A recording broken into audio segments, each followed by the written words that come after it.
as they continue in the bubble. What do you think about the MVP going to Giannis Antetokounmpo? I think I have a public service announcement for somebody that's been a part of this league for almost 25 years. This is really important to me. What's that? The league does the player a disservice when they announce the awards so late into the postseason. These awards for regular season productivity and excellence should happen right after the regular season, or at worst during the first couple of games to start the first round of the playoffs. Once you wait weeks to give regular season awards, it now dilutes the public's brain and the opponent's brain to think, why he win MVP? He just got bounced. That's what people are saying today. As opposed, if you give it to him at the end of the regular season, you're celebrating the journey. He's only the 5th player to win Defensive Player of the Year and MVP. I think David Robinson, Hakeem Olajuwon, Michael Jordan, he's on the list with those guys. It's a phenomenal feat, but you do him a disservice, and we can't truly appreciate his greatness because we're also going to talk about a back-to-back MVP not making it to the NBA Finals. And then we're going to say when the last time that's happened. So that's what I would like to see changed. But for Giannis, I voted for him to be MVP, so I'm not surprised he won the award.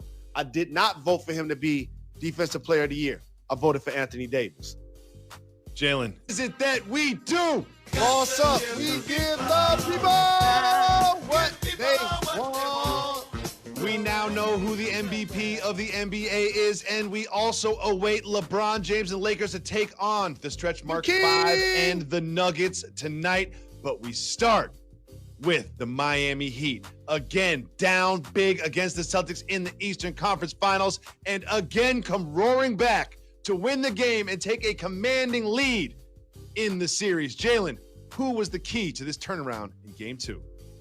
Well, I'm not going to start 35,000 square feet and say Pat Riley, the architect, where I can make the argument that he's probably been a better executive than a coach, where he should be Hall of Fame at both, that basically nurtured Eric Spoelstra into one of the best coaches in the NBA that I've seen coach LeBron in the Big Three, Dwayne Wade, Shaq.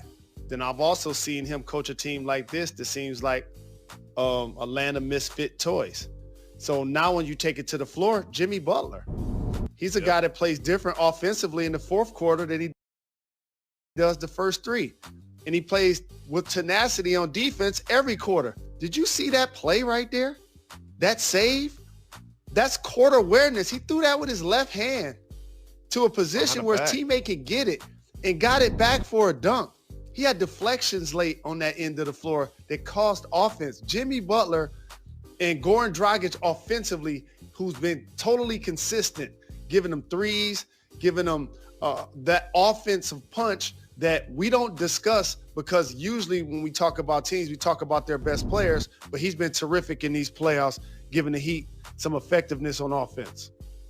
Dragic is, you can just put him in for between 20 and 25 points every single playoff game. He never scores 26. He never scores 15. It is always between 20 and 25. He is just so consistent. And when you think about this team, you think about the 2 All-Stars, you think about Butler and you think about Bam, and you think about the white shooters that I love so much with Hero and Robinson. But Dragic is really the heart and soul on the offensive side of the floor. He's a floor general, and he is just a straight-up scorer. There's part of me that if I was Brad Stevens, I'd be like, you know he's left-handed, right?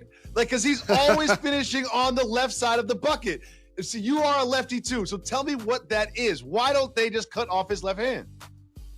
Right-handed people, let me just tell you something. I know everything in the world is designed for you. When you go to the bank, the pen is on the right hand. When you go to school, the desk is on the right hand. I get that. Everything is designed for you. But people that are left-handed think with our right mind. And that's where your intellect comes from. And here's what I'll say.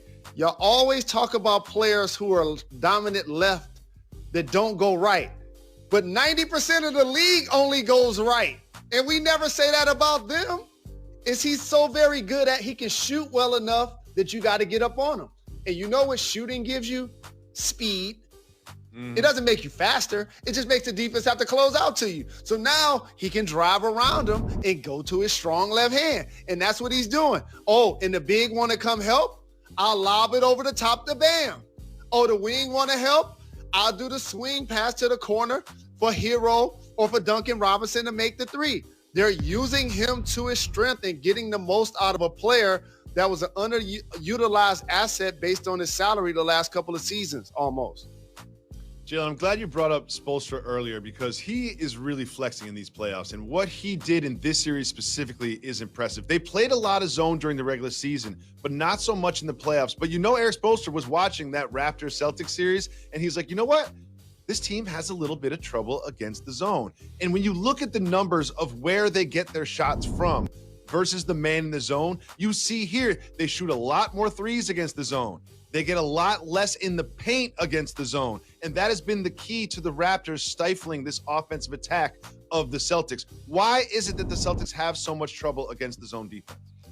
So look at that. And I wanted them to cut that footage in particular. For anybody that's played basketball, look at the front of that 2-3 zone. I'm teaching you guys right now. It's Jimmy Butler and it's Jay Crowder. But you see on the bottom, they're basically hiding Tyler Hero, Duncan Robinson, Goran Dragic defensively. So when the ball goes to the wing, if you're going to try to take advantage of them, now you can double with the middle back guy of the zone, Bam, and or Jimmy or Jay Crowder to protect them defensively. But at the top of the floor, now you got your two best wing defenders causing havoc and getting deflections.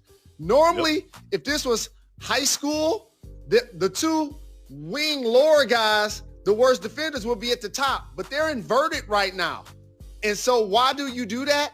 You do a lot of switching, you flatten out teams and you force them to go one-on-one.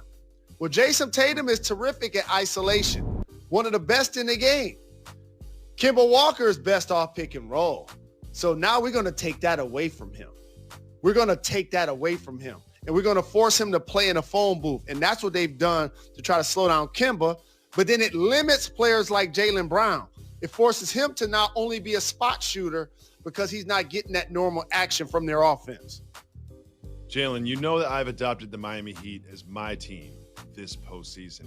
And you know one of the reasons, my white guys. I love Tyler Hero and Duncan Robinson so much. When they're on the floor, I feel like I'm on the floor. And Duncan Robinson, I'm going to be honest, he's been terrible during this postseason. But last night, Duncan Robinson stepped up, and he didn't just hit 1 3 or 2 threes or 3 threes or 4 threes or 5 threes. He had 6 threes. He looked like the Duncan Robinson that we have seen all regular season.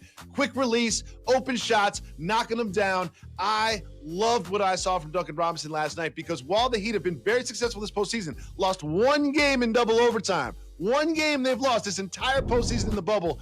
Duncan Robinson has not contributed. It was so good to see him knocking down shots last night. Now, you've pointed out a key player on the Celtics that needs to change their behavior in order to change this series. Who is that, Mr. Rose? Jason Tatum. Because when you ascend to an all-NBA performer, now all of a sudden, as your team continues to progress into the playoffs, your productivity has to get better. Your efficiency has to improve, not get worse. He looked a little fatigued to me, Jacoby, as well. Good point. And I thought something was off initially when I saw him with a headband on. Like, don't he know he got one of the freshest cuts and hairlines in the history of sports, along with Devin Booker and Fred VanVleet and some other guy? Like, when he has something on his head, that threw me off, and that affected his performance. Take that headband off, Jason. Get a fresh cut.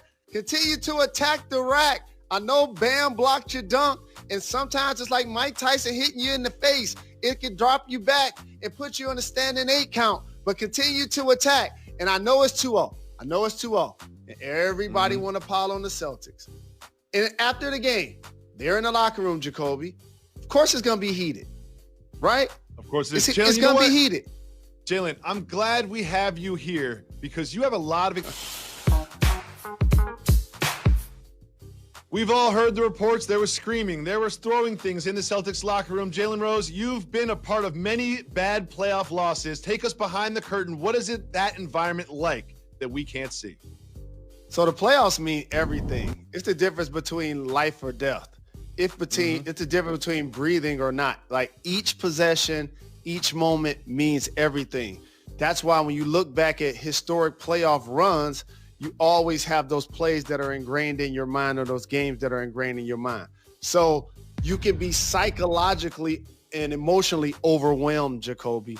And then when you get into the locker room and you feel like you didn't play to your expectation, there's going to be a level of frustration and it's going to spill out. And to the media and fans, the best player on the team is supposed to be the leader. It's supposed to be the most outspoken person.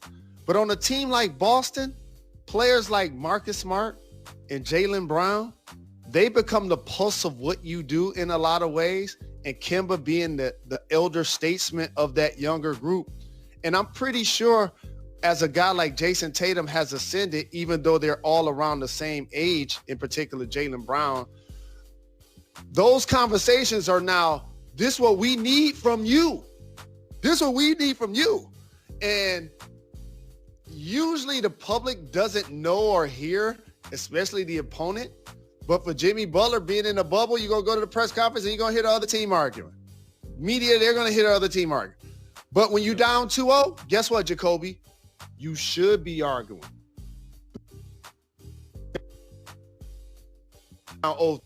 So this was, and I don't believe, while the Celtics won't win this series, in my opinion, I don't believe it's going to be a landslide by the Miami Heat. I do still anticipate a long series.